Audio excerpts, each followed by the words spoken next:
So, thank you for your attention that you came here. I welcome you, fellow hackers and inventors, visionaries, contemporary thinkers, to this talk. It's about quantified self. It's something you might be familiar with. It's kind of like self-tracking, kind of like self-hacking, you know, seeing the numbers, seeing the digital self, recording, like some of you might know rescue time. That's what Christian Kleinerdam is going to talk about shortly. Later, we hear about a special case of, I would say, self-hacking, mind-hacking, possibly quantified self, using brain waves to see your digital self, your mind mirror. But of course, you can do more with the brainwave stuff, which I will talk about later. So, I hope you enjoy this talk. Please welcome Christian Kleinerdam from Quantified Self, Germany. Yay. So first, I will talk about quantified self. How many of you have heard of the term? So please raise your hand if you have so. Good. Some have, some don't. So I'll start with introducing it. It's this nice logo, but logos don't really say much. So it's about gathering data about yourself and using this data to make decisions about your life. So there was a German newspaper which titled recently that quantified self or tracking bodily function is something that can make you addictive. So it's something really bad, which the news media has to warn you about. So I don't know what that means for you. Maybe it means it's cool, maybe it means it's bad. So make your pick. But from my perspective, it's more something that takes a bit of self-discipline. So it's not like playing Farmville, where you can speak from an addiction.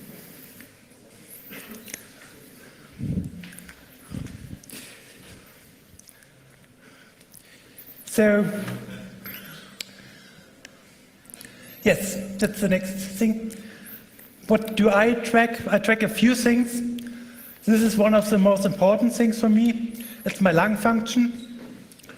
I track it with a peak flow meter, and since I track it, it goes up. Because I can use the knowledge I get to the tracking to change my actions. So in a span of roughly 5 months, I improved my lung function by 3/4. So that's a rather significant improvement. And you might say, maybe that's all placebo, maybe I just imagine it and somehow use it differently. So here's data from a study about how the placebo affects tracking lung function. So they tried an asthma medication and gave it to people and gave placebos and had a non-intervention control group. If they asked them for the subjective improvement, there was nearly no difference between those who get the real treatment and those who get the placebo. So if you ask people for the subjective improvement, really people get deluded whether something helps them. But if you start tracking the way I did, you suddenly see that you get the same results with a placebo and the non-control group, non-intervention control group, but the real drug makes some difference. So in this case, the measurement isn't really influenced by placebo. So the idea that you can somehow not learn something about yourself because you get distracted by placebos isn't really accurate. So the empirical method, which is really about learning from data, doesn't have to be about reading somebody else's application of the empirical method, but it can be doing the empirical work yourself. And especially if you use technology to help you, that works well. So the next thing is to really do experiments and with one participant, the most important participant for you, yourself. So if something works for yourself, it's good. And It's not really that important whether it works for everybody, as long as you yourself have an improvement. Maybe you aren't even interested whether it's placebo or where the causation is, and the improvement is the most important thing. So let's take a look at a specific case.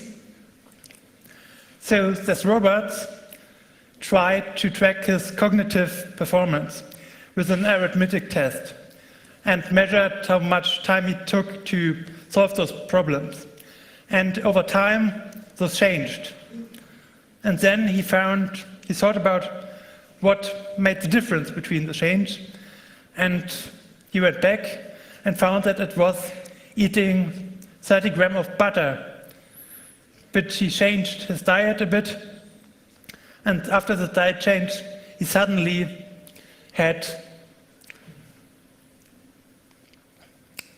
was faster. So then he was faster, and he went and told other people about the result. And at first, he got a bit negative feedback. People thought he was maybe crazy, because butter is supposed to be really bad for you. But he had data, so the people thought, maybe there's something, but we don't really want to believe him, so let's try to do it ourselves and do an experiment. So they gathered 27 people and put them in 3 groups. One butter group, one coconut oil, which is another fat, and there are some results which suggest that it helps with Alzheimer's, so there's some possibility that it could also be good for the brain. And another group with neither butter nor coconut oil. And on those 27 people, they found that the butter group beat the others, which a statistically significant amount, and 5% faster on the mass test. So, do I want to all convince you to eat butter because I say so? No, I don't. I want to convince you to think about ideas and see whether they work. And seeing whether something works doesn't have to be about doing it and then deciding, do I feel like it works or do I feel like it doesn't work? It can be about getting hard data about whether it works. So we now have the technology to track a lot of things and test things for ourselves. We aren't anymore in a position where we need to believe other people and their results, whether those people come from academia or whether they are priests. We can do empirics ourselves, and being an empirical thinker doesn't have to be anymore about reading about theories that other people make. Empirical thinking can be about testing stuff for yourself.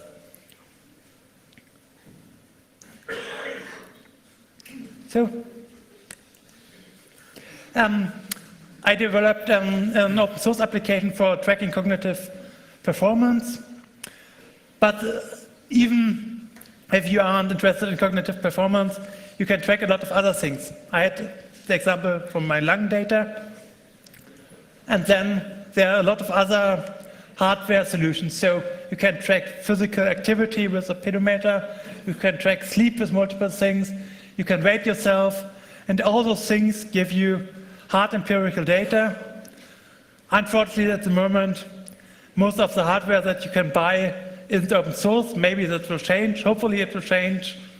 That's one of the reasons we talk here. But those hardware is still useful if you want to do experiments.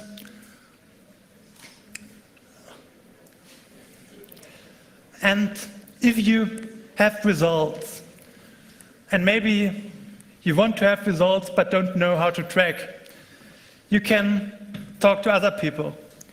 And in Berlin, we started last month the first quantified self meetup in Germany.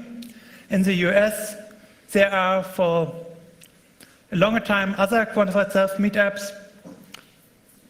And when you are there, you can tell the people about your ideas, what you found worked for you. Other people can try to replicate it, and you aren't anymore subject to some expert which tells you how to live your life, but you can really see whether something works for you, whether it works for your peers. And so together there are 42 meetups in the world at the moment. In Berlin, we had our first one this month. And in Germany, we have now 4 cities with people who want to do meetups. And if you are interested in the topic, here are website addresses where you can look and find people in your local community to do it. And that's basically my message.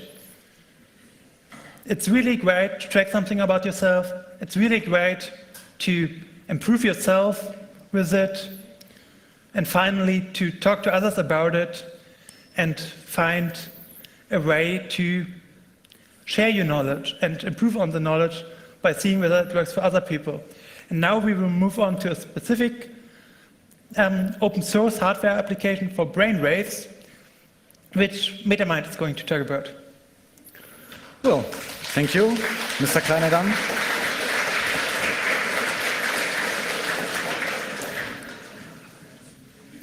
So maybe let me add 1 or 2 things to this. Gary Wolf, the founder of Quantified Self, he always refers to the macroscope, so it goes beyond the individual. As an individual, you can hack yourself, you can track yourself, you can do all kinds of stuff, improve yourself, that's very cool. But then there's a part to society, and we all basically do this together, but he calls it the macroscope. You have the microscope, you look deep into matter, and you have the macroscope. The macroscope shows you how things are coming together, kind of the emergent properties, how things are coming together, basically the big picture. And that's what it is. It's the macroscope and the things you can see with it. And that basically is the Quantified Self community also in part. And it's about community. So there are meetings in major cities around the world, including Germany. You can come to those meetings. And when you come to those meetings, it's all about what did you do, how did you do it, and what did you learn. So maybe do 1 question or something when I'm preparing Q&A things. Just 1 question. Would be possible. Wow! The laptop actually turned off. That's fascinating.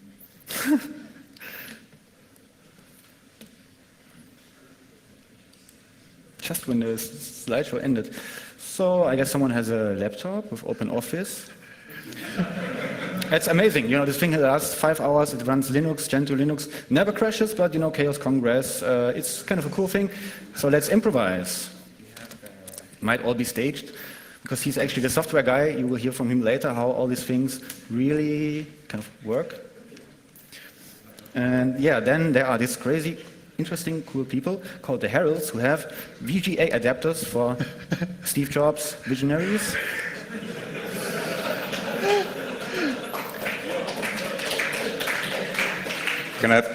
Does anybody have a VGA adapter? Does anyone have a question about Quantified Self? So I think 10 would be enough. It's crazy shit.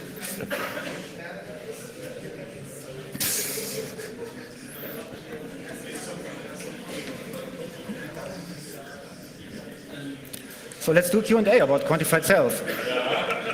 What do you think about? Hello, people? You can check your email or just use the chance to talk about Quantified Self. What do you mean, Quantified Self? What could this be? What is it for you?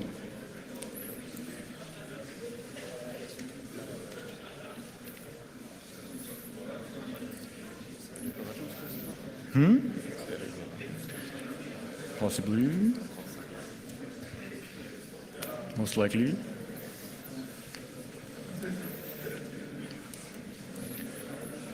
Well, I'm sure you have things to do, right? You know, look up quantified self.de, for example, quantified self-de. You can look it up.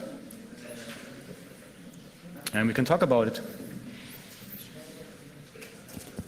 Hello? Or you can sit quietly. I have a question, or a comment rather. I found the job on app, just like you did. Unfortunately, it doesn't seem to work. It seems to suck majorly. Excellent. Yeah, 5 replacements, right. But obviously, someone's going to get this right at some point. And what the job on app is essentially just a bunch of sensors attached to your wrist. So I thought, you guys, you should seriously talk to the USB Kinect dude who reversed engineered the audio protocol for Kinect. What about ThinkPad power adapters? And then you can make an open source implementation of the client, obviously, for the job on app. Or even more awesomely, you walk into the basement and you talk to the guys that build the Arduino stuff. And hopefully in a year or two, I will have my very own open source group of sensors attached to my arm, and then I can measure everything I want. So please make this for me. I want it. Exactly, that's a good point. So there are a lot of sensors which are really cheap and where you can build something with it. So one of the things we built is an EEG, which also works on the open source hardware stuff. But even if you don't want to build hardware, smartphones today have a lot of sensors, and if you want to have a pedometer, the sensors are in nearly every phone. Writing good software which gives good data from it isn't that hard, but it's something that somebody should do in open source. But as always, there isn't enough time for everything, except when computer errors are there and we have to fill up time. No, then it's of course useful time, quantified self-time. It's a brain interface, but I mean, you know. Yes, I will do what I must do. It's like the jab on app. It doesn't always work, computers, but now. You feel confident you answered the question? Cool. Good. So, let's talk about OpenBCI. I guess you have already. It's a PDF. Cool. So, OpenBCI, brain computer, brain body, brain bio interface. It's about the biosignals, the bioelectrical signals of living beings. So, but it's, you know, down to earth. Really simple science, just EEG and all these other signals. And I was going to, yeah, you know, I kind of like to do it with other things.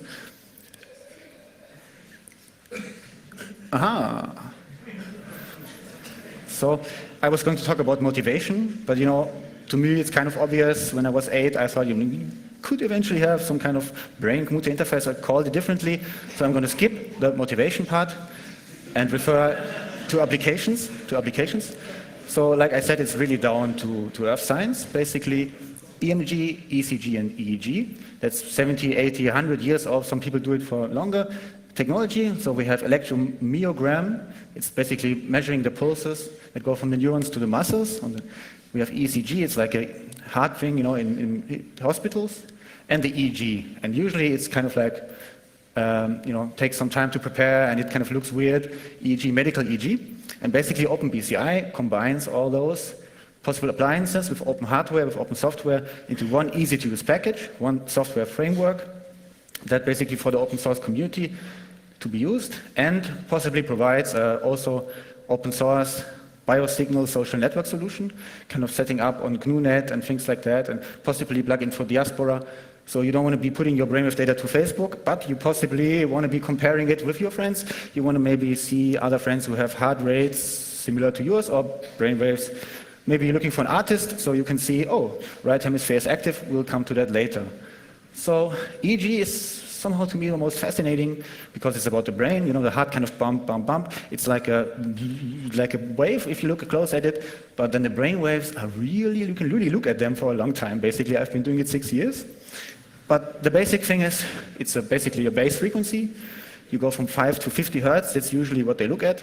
Higher frequency are kind of unresearched, they're kind of sometimes when the brain is like really doing something special, you can have gamma waves, but usually humans, Homo sapiens, doesn't have them, only mutants or someone. So let's look about the normal brain waves. We have the delta waves. As you can see, most people have them in deep sleep. That basically means when you're not dreaming, when you're really sleeping, or basically shut down completely, you have basically almost no activity.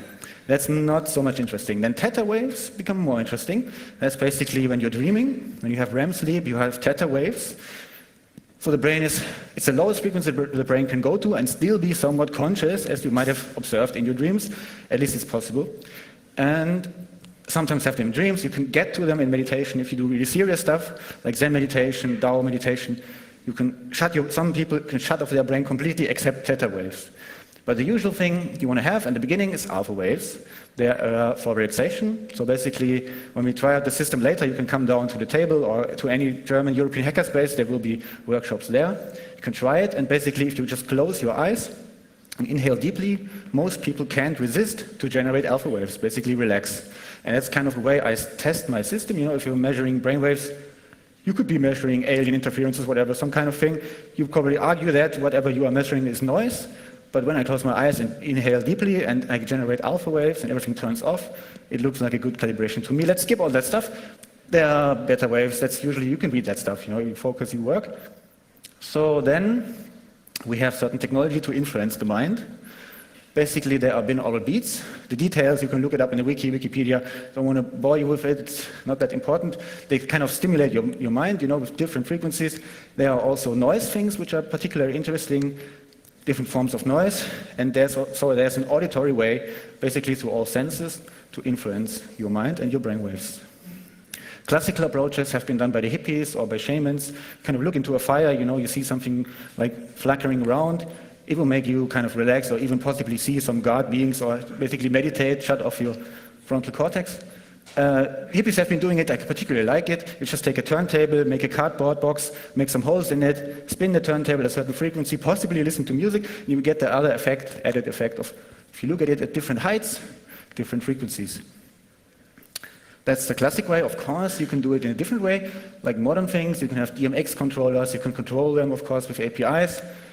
Correlated to your brainwaves, and the first thing I did was like shooting different colors of light at me when I was sleeping or meditating. That could be interesting. Also, there are appliances like for events, parties. People have multiple headsets. There's like a bubble of orange people here, interestingly conversing. There's like a purple cloud of people meditating, possibly. And then it's the classic approach. You maybe know Mitch Altman, the mind machines. You combine all this technology. The simplest possible mind machine, I should say, is the mind machine from Mitch Altman. It basically blinks a little bit, makes some sound, and you can experience this and you can build it yourself in a few minutes. It's really cool. I made another software where you can really complexly say how this should be. And let's check out that Steve Jobs mouse. Yeah, basically can say, go down. That's just for brainwave flexibility. Basically, the thing I go down gradually and wait always with the brain waves, wait for the brain to follow. You can measure that with the EEG later. If the brain is following a step, go down. While the brain is following, you go down. And then this is a particularly crazy thing. It's for brainwave flexibility. I have this idea we are all kind of locked to certain, I see this in the data actually, we're kind of locked to certain mental states, to certain brain waves, kind of like not using our brain, just certain parts of it. This is supposed to be designed to like widen up, the possibility the brain can go to. And so you can make those classes, control them with a microcontroller with USB, or as I said, use DMX slides. Then we get to the application. For example, one is neurofeedback. It's really, don't believe me, it's really classical science. If you got like depression or something, just go to a doctor who knows a little bit more about modern times. He will just send you to a neurofeedback practitioner, and he will adjust your brainwaves. It's no big thing. If you have depression, you're locked in a brain state, you get out of it. If you have imaginary chronic pain, it's just in your mind. It's seriously, you go to a doctor, and you can change it in 4 sessions of 15 minutes, as certain studies say. So I got heavily inspired by that. You can change your brainwaves. Well, let's see how the open source software world thinks about it. And there was the OpenG project. I've been doing this for 6 years, but actually certain people started this like 10 or 8 years ago. OpenG really pioneers. And so that's the slide without images. Let's see what is written there. Yeah, that's actually a big thing. How does it work? You know, I'm not like whipping someone, you know, all on the Pavlovian dogs who generate saliva. You can do many things. You can shoot light at you, you know, you can have bad smells or disharmonic sounds. I only go nobody's forced, you know, I only go with rewarding. So the simple way you can tune your mind into any brainwave is simply by measuring the EEGs at any given time. And because your brain is oscillating always a little bit, kind of like wobbling around just a little bit, you're kind of in an alpha state, kind of in a waking state as it appears to be. Most of you are. It's still wobbling around. And whatever you go into the right direction, I just reward you. Basically with intense imagery, you know, nature, you know, life forms of various shapes. Harmonic sounds, another way. You can do like put sugar in your mouth, but that's kind of, I think, for rats, not for postmodern hackers. So I suggest the sound thing, you know, it's kind of really cool if you start to do sound. The brain naturally likes harmonic sound and thereby adjusts the brain waves to make the sound more harmonic. And then depending on how you calibrate the system, basically you are turning knobs at a brainwave synthesizer with a feedback loop, which affects your mind. So it's really that simple. If you want, you can try it out. Turn knobs, kind of design a new mental state. You know, certain substances, psychonautics things can give you certain brainwaves more. Certain music, Beethoven or dubstep music can give you certain brainwaves. But you can design states, you know, and simply zone into them. It's classic conditioning. That's kind of an overview how the hardware works. You know, it's really straightforward. You have silver electrodes because they like lower frequencies. You have a noise filter, everything except 5 or 50 hertz we kind of don't care about, at least in my case. Then you amplify, you analog digital convert. You have some kind of computing element, like a microcontroller is kind of cool for it. USB, Bluetooth serial port, I suggest the Bluetooth way because it's really compatible, not like, no. And then you have a TCP network stream, which is really nice because in any programming language you can do 2 lines or something and have some kind of Fourier transformation, which used to be impossible on your home computer. Now you can do it like hundreds of times on your smartphone and see what the brainwaves look like. So the hardware is really simple. Nowadays it's just basically a small integrated circuit actually, which will appear in your iPhone 5 if you have an experimental version. It contains certain chips. It will be built in for the consumer EEG market. You just take this device, so there's some hardware, it's basically museum, historic edition, modular EEG. It's the very popular one, started 8 years ago. You can solder it yourself, it's kind of hands-on, you can really see how you're like amplifying bass frequencies or brain waves. Then there's monolith EEG from German like engineer, it's SMD, it's a lot better quality. And now there's OpenMind. And basically it's a Texas Instruments chips, or there are multiple chips coming out, this size, just a little larger than an Arduino Nano chip, at mega chips. And they, the modular EEG has 2 channels, Monolith has 4. And those chips, they have 8 or 16 channels of higher resolution EEG. They're actually sampling with up to 10,000 times a second, and 24 bits resolution. And you can stack them endlessly. So you take one chip, you have 16 channels, I'm kind of happy with 4 or 6 channels, and they're like 30 or 50 euros. You stick next to them an Arduino, you have some Bluetooth board, you can see downstairs, and you have a board of this size that's amplifying your brainwaves or biosignals. You can just put on a headset like this, and basically record your brainwaves when you're giving talks or certain other things, meditating. Let's skip all that. So the headset is kind of the part that's most interesting now because the rest is just a chip. Like I said, you attach it somewhere, it works, it sends Bluetooth. That's what OpenBCI at least makes sure of. And so you build cool headsets. It's like really artistic. You can do like diadem headset like a king's crown, or you can do like steampunk headset with complex mechanics and automatic like electrode movings and solar powered. Yeah, be creative, be creative. I'm looking forward to it. What I kind of do is attach a solar charger for a smartphone. It has an included lithium battery, and it charges even with no regular lights. So I have really a solar headset that charges all the time from artificial or real light. Has a chip on it, and you don't even need an antenna. You make an S shape. You have a full wireless Bluetooth headset with as much electrodes as you like, which really has certain style. So the electrodes, there are many ways to do electrodes. I had some on earlier. This is kind of a fractal flower electrode. So it might be possible if you have a certain pattern. What are you actually measuring? like charge from millions of neurons accumulating on your head. It has something to do with electromagnetism. You know, Tesla did experiments. You might effectively be having an antenna or something. Also, if you're in a Faraday cage, you can do it contactless. So I kind of do the electrodes like a fractal antenna. And they should be made of silver or gold if you have that, because of the low frequencies. And that's kind of like one headset, very basic headset can look like, very adjustable, durable. And the headset is about like €5. It's basically like women's hair rings and like a headphone. Of course, you can do some Technics headphones. You can put all the stuff inside. It's just basic kits. You can do wearable technology. So here we have the LilyPad. Some of you are familiar, but you can basically completely, you know, be creative, have certain wearable technology that includes certain biosensors. Like I said, you can put 6 electrodes on around the heart, around the stomach area, certain areas, make like a belt, or this thing is like a compass, like an additional sense. It gives small electrical signals, the North Pole from SenseBridge. It gives you like small electrical stimuli when you go to the north direction. So after a few days, you will just kind of, oh, north is here. I just kind of feel it, you know, different senses. You can come up with that stuff. That's kind of the transhumanism direction. With brainwaves, that's also interesting, like creating UV light or something that's a little bit too crazy. So that's the commercial devices. I cannot check them out, but I rather think they're not really stylish. But really stylish, most of them like require certain forms of gel or saline solution. And they're more expensive. It's really hard to get the open source, to get the raw data. They kind of allow you to shoot in games or something. But you always have the API, and to get the raw data, you kind of have to pay like 700 or 1,000 euros to get a research license, and still it doesn't really work well. So just to give you a comparison. So then, that's how the basic visualization looks like. That's kind of how I process the signal visually, and it's, you know, a little bit chaotic. Basically, you have filters, averager, metrics, certain digital signal processing things. You have left and right.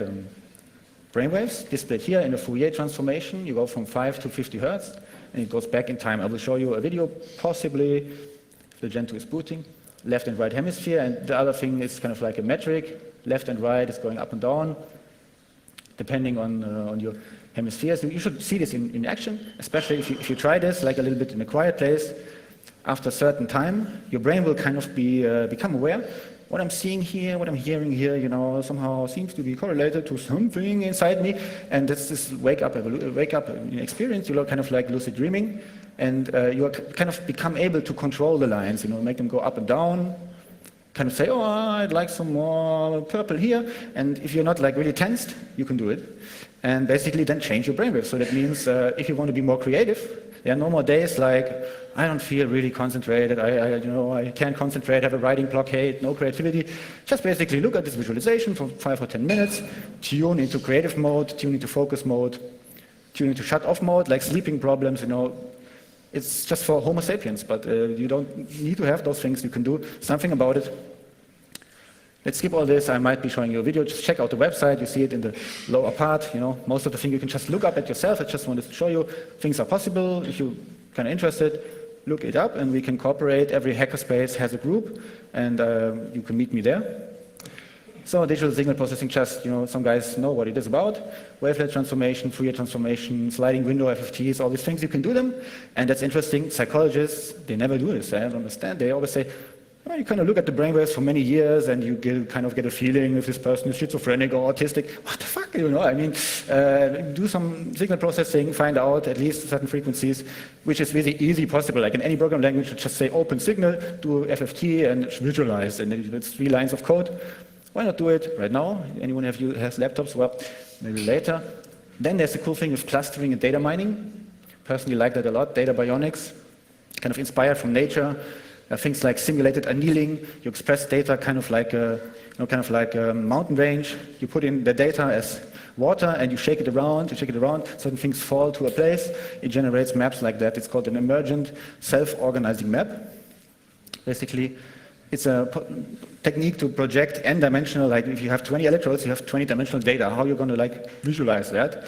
I'm working on fractal visualizations, but which is really, this is crazy stuff, you know, really down to science. It's emergent self-organizing maps, PCA. They will cluster and project their data in 3-dimensional format, which happens to be the best format the brain can understand. You get the feedback loop.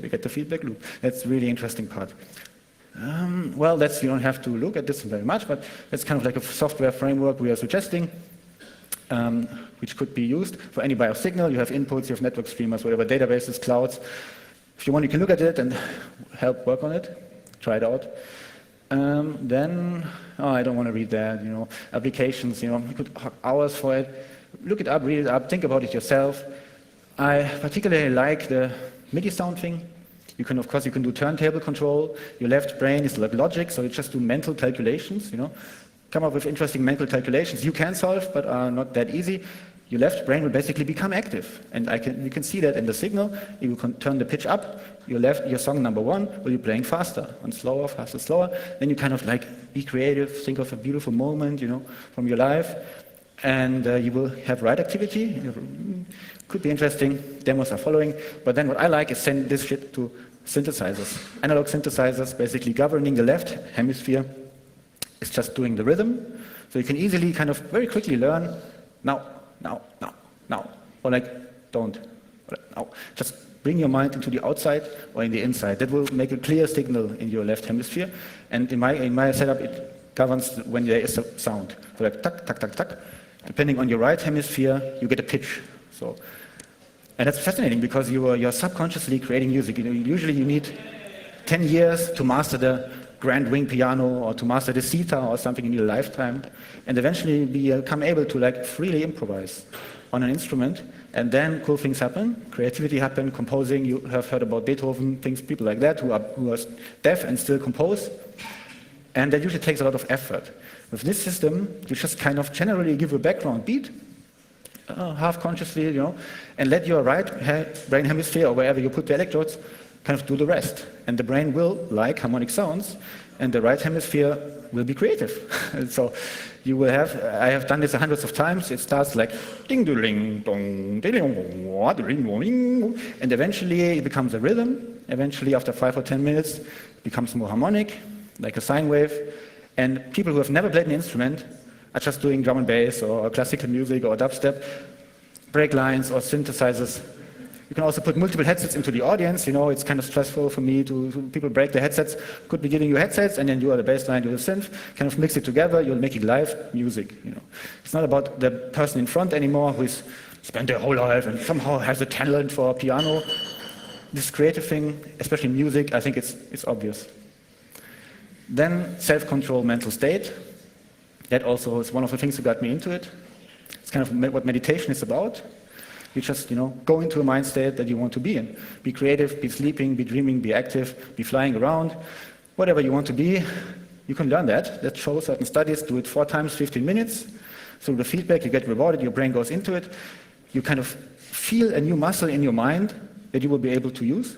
But the way I do it, I kind of visualize like a symbol, like a magical symbol, like burning with flames, with lightning. And then I have an NLP anchor. If some of you are familiar with it, I just visualize the symbol and fall down, but be careful about it. Sleep induction, that's what I said. Don't want to be doing it if you're on the stage. Lucid dreaming, fast learning is fascinating. It's not a topic, but look into it. Leads to increased mental capacity. Brainwave synchronicity is another cool thing. When you start to synchronize your parts of your brain. So left and right hemisphere is interesting. All the basically mystic meditation traditions tell you have some kind of third eye, it's in the middle of your brain, and you're supposed to synchronize things. It's basically the corpus callosum, the connection between your both. We have 2 brains, left and right. They're communicating, and how many connections are between those? Every neuron can have 20 connections at least, but most humans have 2 or 3. So there's certain potential to have more connections with neurons, and that kind of, people understand web theory and graph theory. It's significant. If all the neurons have 10 connections instead of 3 connections, it's a holographic, consciousness thing. You can simply train for that. You don't need some kind of kung fu master who will teach you for 20 years in a cave. Just do it with your iPhone or with your Android phone. Well, I'm getting drifted off. Just read that stuff, Increased brain self-regulation, neurofeedback, accelerated learning. So basically, fast learning. I've done some experiments. If you want to learn a language, you just display images, display the words in their original writing, in their polygraphic writing, get them from Wikipedia, get them from Google, display the words, display the iconic images, make a sound, left and right, maybe left is German, right is English, or Japanese, or Sanskrit, or Basque are particularly interesting, Old Hebrew. and basically bombard your brain. I mean, that's a rough word. Basically expose your brain to all this information. And if you're in a learning state, the brain will, I mean, if you're in an alpha state, the brain will at least like, what the fuck is this? Try to make like pattern matching.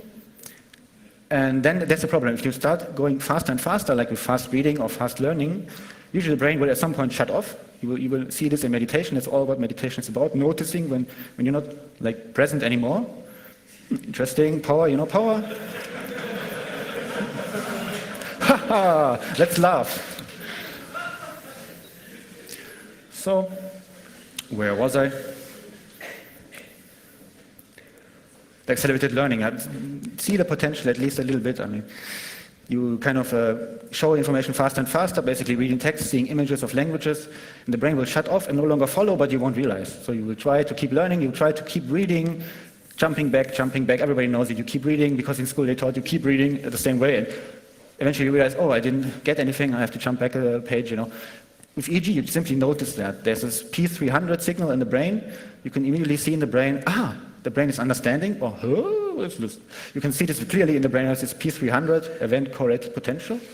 So you speed up the learning, but slowly, you know, so the brain won't go into this, what is this? But will stay in the, information. I like information. I like connecting information. That's actually the case. And don't be too fast, you know. I can learn something about this myself, maybe. And you can do fast learning. I mean, you know, maybe next year some more talks, or just experiment with it. You know, the hardware is not the issue, the software is not the issue. This is really interesting technology. So you can put the electrodes in many places. I usually put them on the left and right frontal cortex because I'm kind of into consciousness, you know, exploring and things like that. And so you have logic, somehow conscious awareness of logic and conscious reflection of logic, whatever it means, and conscious awareness of creativity, which I kind of like to train. But you could put electrodes if you want to control stuff. Like 5 years ago, I did like a quadrocopter control thing. You can have your Bluetooth phone, or you can have your Bluetooth brainwave headset, and basically use left and right hemisphere to make the thing go up or down, left and right, 2 channels you can control things. In that case, you want to use the motor cortex, which is right on top of the head.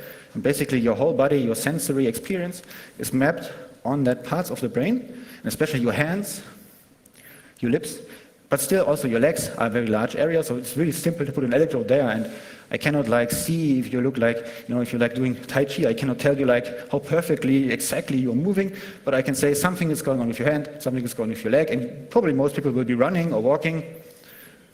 So you can do that to control things, you know. Just stand there like meditating or sitting, and imagine you're like walking, running, moving your hand, and move in the 3D universe, control fighter jets, or quadrocopters. I like the quadrocopter thing. You know, you can kind of make a show out of it with your hand, but it's your mind. Well, just look at it later. Put electrodes. You could put it into the Wernicke's area. It's the speech center. I cannot tell you what words you are saying, but I can tell you how long the words are. You can use it for control things.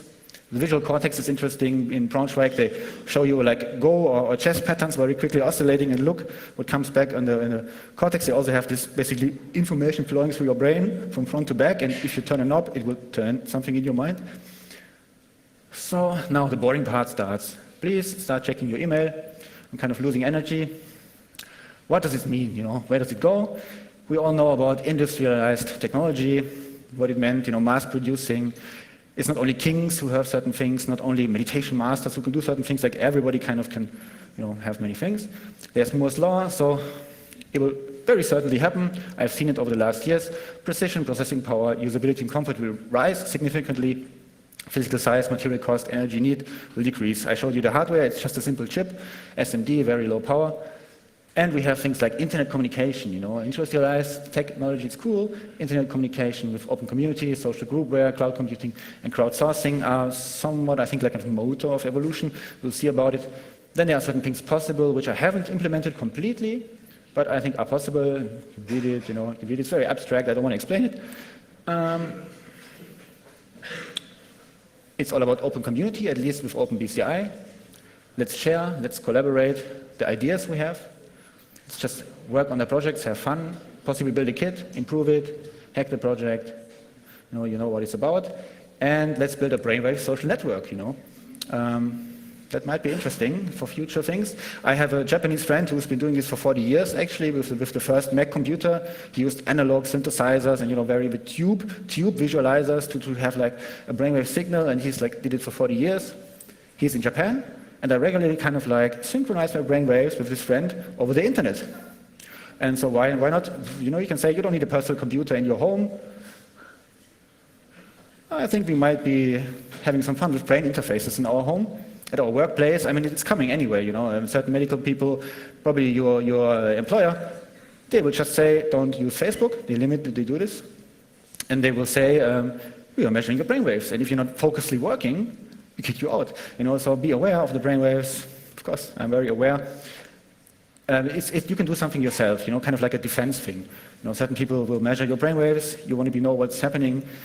You can play with those people, certain reverse engineering of their techniques, and you can basically have this power. Watch TV. People are really manipulating your minds. I mean, it's really obvious. Certain hypnosis, NLP things. Watching TV is kind of, very questionable. Using Facebook all day, not consciously like connecting with interesting people, but clicking around, looking at ads. It's kind of the same thing. We're all plugged into the matrix anyway. Most people, if you look in the trains, why not be conscious about it? Why not do it yourself? Why not hack it? Why not share with your friends what crazy brainwave project you're doing? That's what it's about, brainwave social network. I'm working on it, he is working, we are working on it. I certainly invite you to try it out, sign up, or contribute code. I think I expect I'm talking here when I'm done. 5 people have uploaded stuff to GitHub. It would be cool. So now I still kind of I invite the leading software architect, the mechanic of the sequence, the lead software guy, to talk a little bit about the software vision while I'm messing around with my Gen 2 laptop and see if I can show you some videos later on. Okay, so. Please give a warm applause.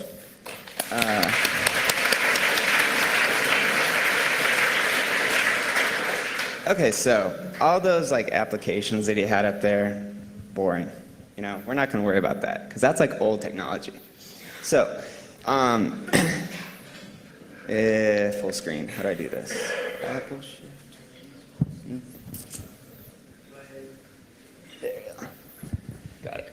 Okay, so the software interface. This is where things get fun. So I've got lightning round guys. Those guys. So he needs a pen and paper. This guy needs our hardware, and I need a whole world full of programmers. Moving on. So I don't have much. But I decided to start thinking about things a bit differently because the world's changing a bit. And instead of trying to power out all this code myself, what I really have is like all of you guys. So I have to figure out how to do this on an open source way. So we need to make a big system.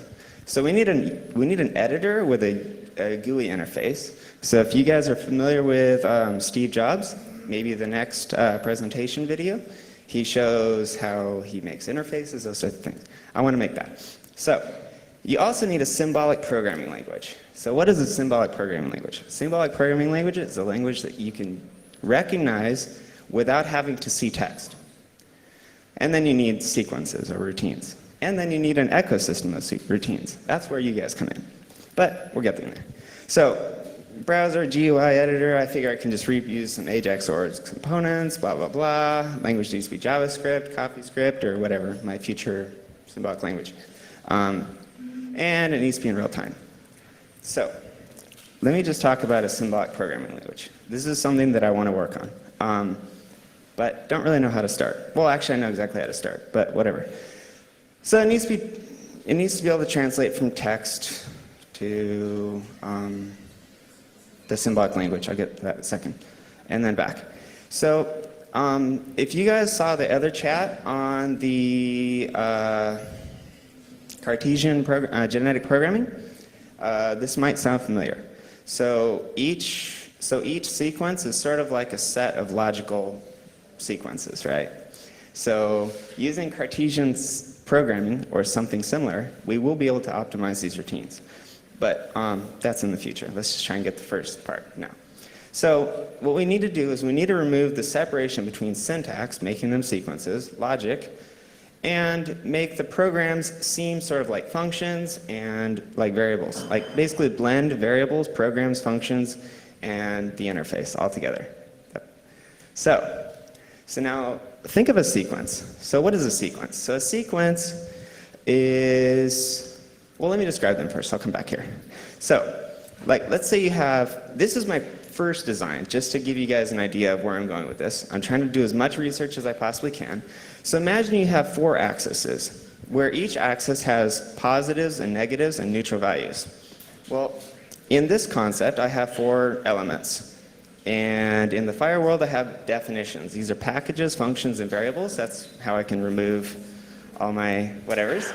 I have conceptual items, which are always true in a program, never true or undefined behavior. These can be defined as sequences and will be sort of like built-in unit tests.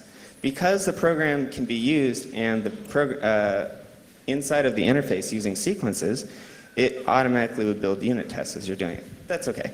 We're getting back there. Interface is the earth. So we need to have, so why is this important? Because with a brain interface, on your logical side, this is where your consciousness is, on your left brain.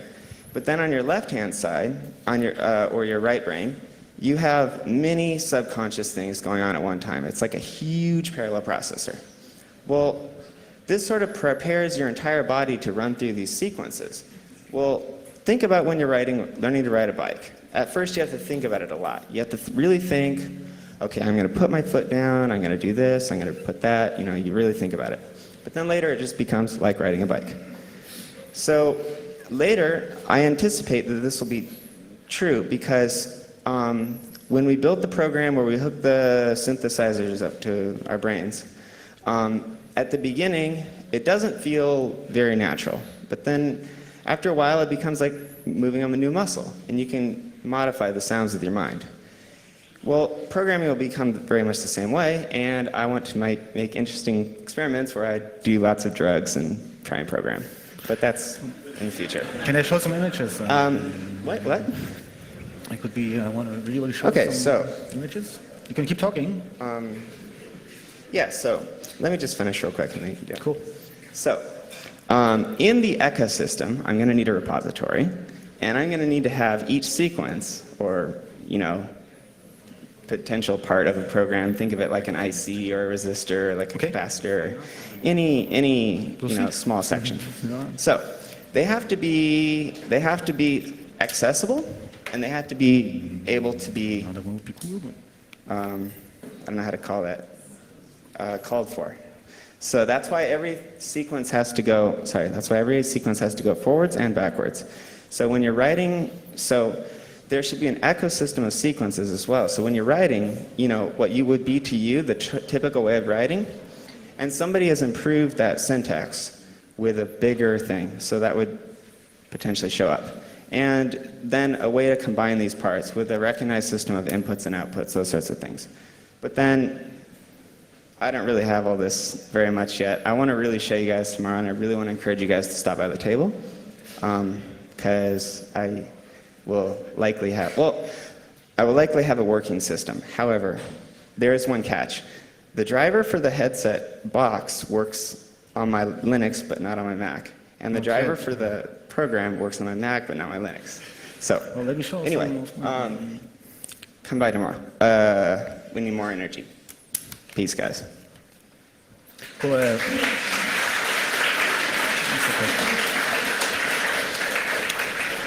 So the ones that waited will be rewarded by some small videos, and you can think of some questions, you know. But I wanted to show you at least the video, how this stuff can look like, and think of some Q&A questions. Let's see if it's a full HD beamer. Yes, wow, that's cool. So you can actually really see that video. So this is the old software. That's kind of, you know, I referred to it earlier, but that's, you kind of see it in motion. You will see that there are indeed certain changes in your brainwaves. Like that's an alpha wave right here. You basically have the theta waves here, dreaming waves, alpha waves. So I might have closed my eyes here or relaxed. Sometimes you can even see activity in my right hemisphere. That's kind of how it looks like, just to give you a quick impression. You can make sounds, but obviously not after rebooting your system. You never reboot. Let's make some images. Just quickly go through them. Let's kind of give you an impression about it. Think of some questions. What is the brain interface? Yeah, that's the sound SDK. So you can definitely make sound with it. Look on the webpage. Just to give you have seen it. You can build this stuff relatively easily. People use it. It actually works. Just to give you an impression, it can look differently. Like you really see your mind in that stuff. You know, if you after 10 or 20 minutes you see certain patterns. You never get the same patterns. I could tell you it's friend A or friend B of me as a human. But data mining, of course, also can show you have certain. And that's what you said. The programming symbolic language basically works like this. You have unique brainwaves, wavelets transformation. The system finds, there we have a certain pattern and assigns a symbol to it, assigns symbols to it. And whenever it finds a new pattern that's relatively far away from another pattern, it assigns a new symbol. And that's a universal projection network for system for anything, for sounds, for programming. Usually people sit like this, meditate, look at this. That's you can use a tunnel thing. That's kind of cool. Speed up. So I will stop talking. You can do Q&A. Anybody else can say something who has something cool to say about brain interfaces, and go through images. Q&A. Anyone? Some herald will come to you. I was looking at your website while you were speaking, and Cool. it seems like there aren't a lot of instructions on how you can go about, making these headsets or getting these headsets. There is the page, make a headset, and it's kind of visual. And it just has pictures. it gives an inspiration. I kind of want to make you your own headsets. I think mine are very basic. I don't show you my advanced transhumanist handsets, but I show you the basic ones and kind of think you are smart enough to invent another way. If you see kind of visually glimpse at how this guy, what he takes, what he does, I'm sure you can come up. Basically, just find a system that holds electrodes. You can, use a welding helmet, like in this example, put some silver on it. You can tighten it. You can basically say, hey, try this headset on a party. I'm sure you can do better, But if you want to know, there's a workshop tomorrow, starting at 18 or 20 hours in the hardworking area. There are workshops in every major European, Californian hackerspace. That's what I'm basically doing in 2012. And you can always approach me, show me your headset. It's really cool. And I can explain more, I basically found out I'm giving this talk like 2 or 3 days ago. So I made this wiki in a few days. You can look at the history. Of course, it's not perfect. But if you have questions, but that's kind of a meta question. Some real question about this? Put your hand up if you have questions. Okay, there's a question here. Great. I'm interested in the more sort of general view you were presenting for the future, because what you're saying is very sort of grassroots, make your own devices and so on, so it's sort of easy access or easy-ish or in principle available for all. But I think the discussion we've had so far, neuroenhancement, courtesy of medication, say, there's been a debate in the scientific community about the sort of accessibility of that. And is this, do you see the danger at all, or do you have any thoughts on the danger at all of this turning into be sort of two-class medicine, that sort of aspect? Well, so because it's about commercialization and accessibility of gadgets also. I think I get where you're going with this. I think I get where you're going with this. So, for example, one program that you could one program that you could easily do is you'll have this runs in Node, so you'll be able to get the JavaScript analog outputs really easily. So let's say your friend comes up to you and tells you some really big lie, and you're like, yeah, it's cool, bro. Why don't you put this headset on? That's it. You can make that in 5 minutes. And there's scientific community, they're doing really serious, large double-blind studies, but then we as hobbyists, as hackers, we can give inspiration. And basically the devices will come anywhere. You have devices in commercial, in the iPhone, they will have these devices, that's not the problem. Commercial devices, you will have them everywhere. But at the beginning of such a movement, if there's a certain collective that reflects this, that works on this in an open environment, not looking necessarily for money, you can have significant influence of how this goes, exactly. So if someone's scanning, you can go to a prison, and if you want to get out, they will check your brainwaves, and if something is abnormal, you will stay in the prison.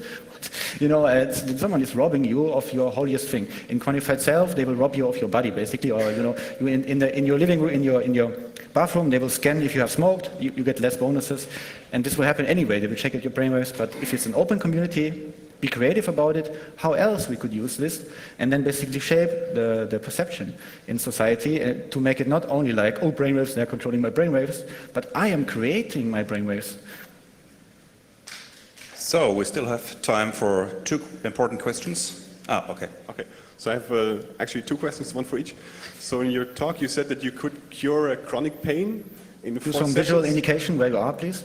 Ah, You said that you could cure a chronic pain in 4 sessions of 15 minutes each. Did you actually do an experiment? Can you somehow elaborate, substantiate your claim? please repeat the last part. If you could elaborate on your claim that you could cure a chronic pain in 4 sessions of 15 minutes each. Yeah, that's from University of Tübingen, but they were using an fMRI machine.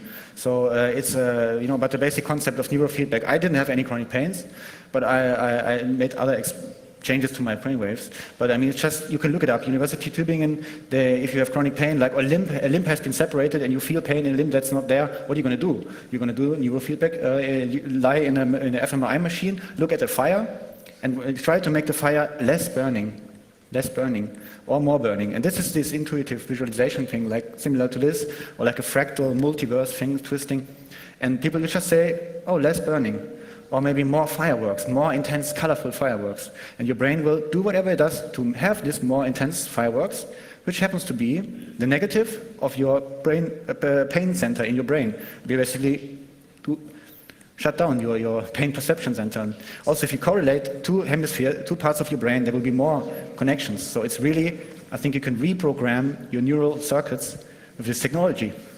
If you repeatedly do this, there will be more growth. Change your mental patterns, basically free yourself. It's mind hacking, self-hacking, personal development, you might refer to it, NLP, magic, chaos magic. Just be whoever you want to be. Do you have the authors of the paper? What? Do you have the authors of the paper you're referring to, of University of Tübingen? Who authored the paper? University of Tübingen, you can look it up in Google, all these things. I'm an inventor, I don't care about double-blind studies, because I've seen that myself. I'm just telling you, if you don't believe me, look at medical people. Just make it easy to find. Look on the wiki tomorrow, or Google, Okay. Another question for your colleague.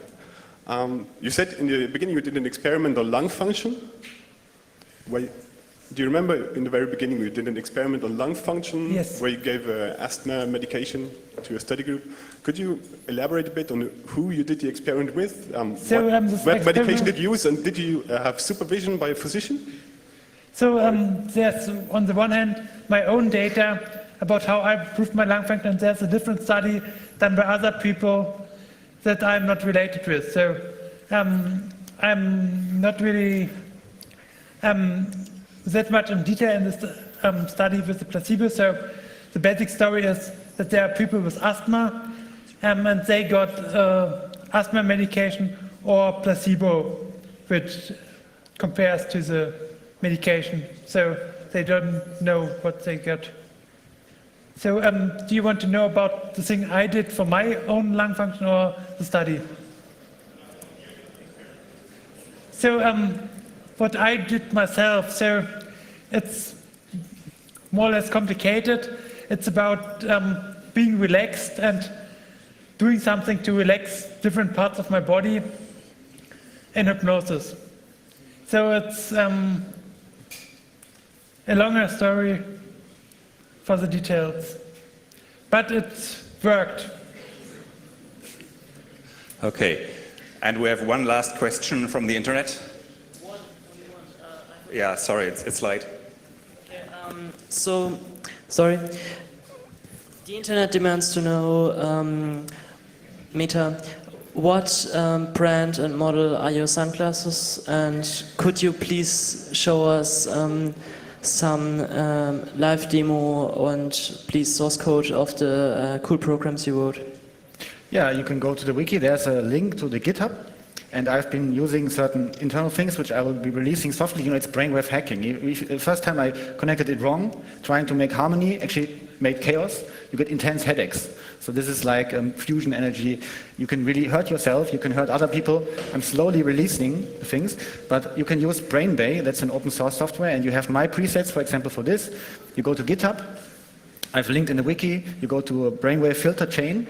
And then you get the things you can use open in a program called Brainbay, and you can really do this. All I was showing, I already did. You can do this if you go to the wiki and research a little bit or ask me personally. And the first part of the question was about what again?